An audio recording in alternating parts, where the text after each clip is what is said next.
সকাল সকাল ঘুম থেকে উঠে চলে আসলাম রান্নাঘরে। কি রান্না করব? তাই পরিবারের সকলের জন্য রুটি বানানো হচ্ছে, কারণ আমার পরিবারে আবার রুটি ছাড়া চলেই না। আসসালামু আলাইকুম, সবাই কেমন আছেন? আসলে মেয়েদের জীবনটাই এমন, অর্ধেক সময় চলে যায় জীবনের রান্না করতে করতে। তবুও তারা কখনো তাদের মর্যাদাটুকু পায় না। এটা বুঝতে পারছি শুধু বিয়ে হওয়ার পরে। মা যে কি জিনিস সেটা বিয়ে না হলে বোঝাই যায় না। এই তো আমি অনেক অসুস্থ, তারপরে মনে করে রান্না করতে হচ্ছে। কখন যে আমার হাতে দেখতে পাচ্ছেন কালি ভরে গেছে, নিজেও বলতে পারেনি।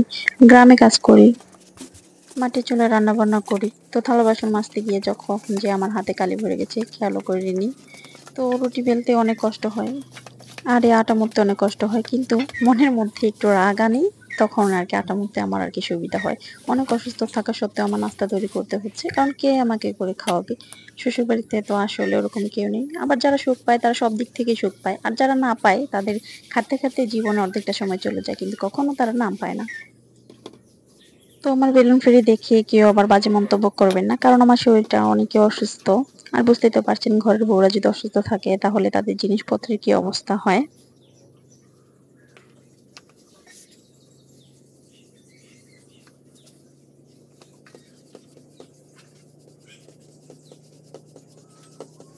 তো আমি বানিয়ে নিচ্ছি রুটিটা।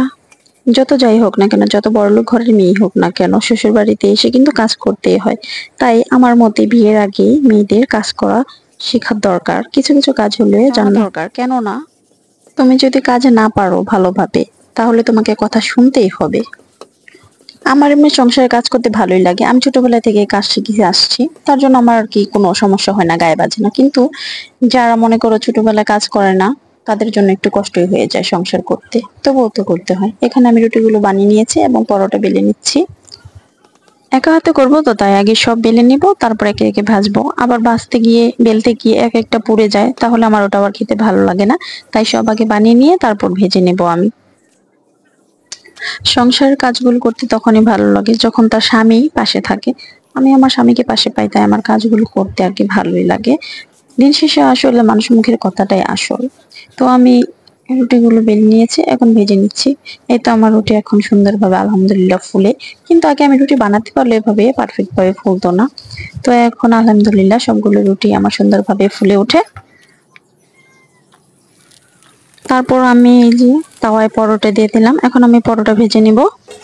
খুব সকাল সকাল উঠে আমার নাস্তা বানানো লাগে, কেননা ছেলে আবার মাদ্রাসায় যাবে, সেই চিন্তায় তো আমার ঘুমই হয় না কখন উঠবো সকালবেলা ওদেরকে রেডি করে দিয়ে তারপর মাদ্রাসায় পাঠাবো। এই তো একে একে আমি সব পরোটাগুলো ভেজে নিচ্ছি। আমার পরোটার গুলো কালার কেমন হলো সবাই কমেন্ট করে জানাবেন। তারপর আমি দুটো ডিম পোস্ট করে নিয়েছি, আমার ছেলে আবার ডিম ছাড়া পরোটা খাবেই না। তো এই তো আমার নাস্তা কমপ্লিট হয়ে গেছে। আমার হাজবেন্ডকে এখানে আমি খেতে দিচ্ছিলাম, রুটি পরোটা আর একটা ডিম পোস্ট দিয়ে দিলাম। তারপর আমার ছেলেকেও দিলাম। তো এখন খেয়ে চলে যাবে মাদ্রাসায়। তো আজকে এই পর্যন্ত, আল্লাহ হাফেজ।